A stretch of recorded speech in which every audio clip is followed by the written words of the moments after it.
किसी ने क्या खूब कहा है, जीवन के रण में खुद ही श्री कृष्ण, खुद ही अर्जुन बनना पड़ता है। रोज अपना ही सारथी बनकर जिंदगी की महाभारत से लड़ना पड़ता है। नमस्कार दोस्तों, आज आपको एक अति महत्वपूर्ण कहानी सुनाते हैं जो आपकी जिंदगी बदल कर रख देगी। तो चलिए शुरू करते हैं। कहानी है एक बिजनेसमैन की जो अपने बिजनेस को लेकर काफी चिंतित रहता था। कैसे होगा, क्या होगा, कैसे चलेगा, कैसे बढ़ेगा, संभल पाएगा या नहीं। उनका एक लड़का था जो काफी बार कहता था, पापा मुझे एक मौका दो, मुझे भी बिजनेस करना आता है। वो व्यक्ति कभी भी अपने बच्चों को मौका नहीं देता था, उस पर कभी विश्वास नहीं करता था। एक दिन इस बिजनेसमैन को दिल का दौरा पड़ा और हार्ट अटैक के कारण हॉस्पिटल में एडमिट हो गया। बच्चा दौड़कर अस्पताल पहुंचा, देखा तो पापा एडमिट हैं। डॉक्टरों ने कहा पहले से ठीक हैं, धीरे धीरे ठीक हो जाएंगे। उसने अपने दोस्त को हॉस्पिटल बुलाया। दोस्त आया और पूछा क्या हो गया पापा को। उसने सारी बातें बताई। उसके बाद ये जो बिजनेसमैन का लड़का था, उसने कहा चल बाहर चलकर आते हैं, बहुत देर हो गई है भाई। जैसे ही अस्पताल से बाहर निकला, एक आइसक्रीम वाला दिखा।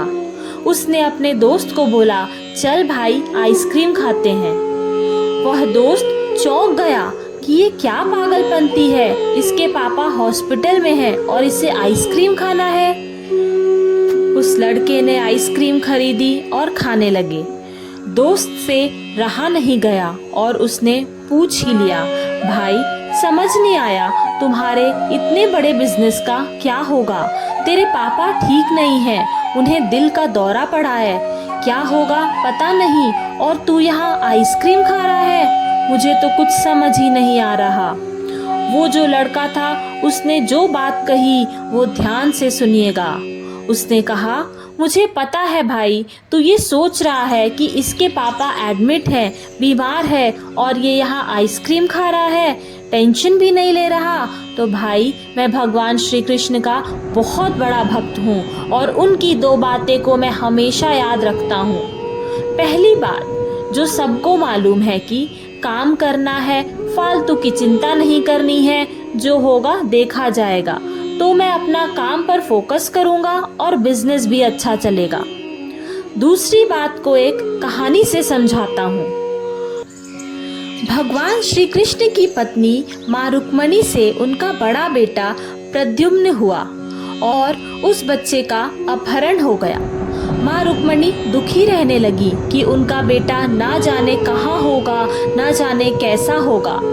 भगवान श्री कृष्ण उन्हें समझाते थे कि तुम चिंता ना करो, प्रद्युम्न ठीक होगा, तुम स्वस्थ रहो, मस्त रहो।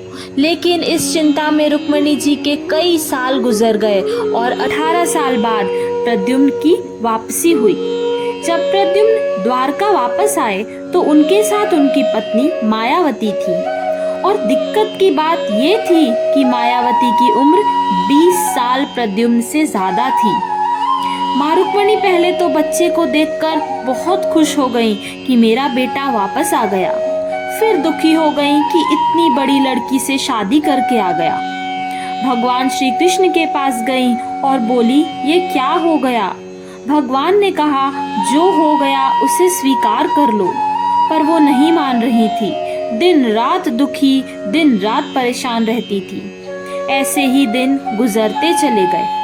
8 साल बाद रुक्मणी ने अपनी बहू को स्वीकार कर लिया और अपनी आधी जिंदगी दुखी रहकर गुजार दी। इस कहानी को खत्म करते हुए उस लड़के ने अपने दोस्त को बोला कि भाई मैंने अपनी जिंदगी में स्वीकार करना सीख लिया है, क्योंकि जो हमारे हाथ में है ही नहीं उसके लिए रोकर दुखी होकर जिंदगी जीना महा बेवकूफ़ी है। जो हो रहा है उसे स्वीकार कर लो, जिंदगी अपने आप ही सहज हो जाएगी। यह छोटी सी कहानी 2 मुख्य बातें सिखाती हैं। जिंदगी में जो हो रहा है अच्छा हो रहा है, जो होगा वो भी अच्छा होगा। ईमानदारी से अपना कर्म कीजिए और जिंदगी के साथ चलना सीख जाइए। जय श्री कृष्णा।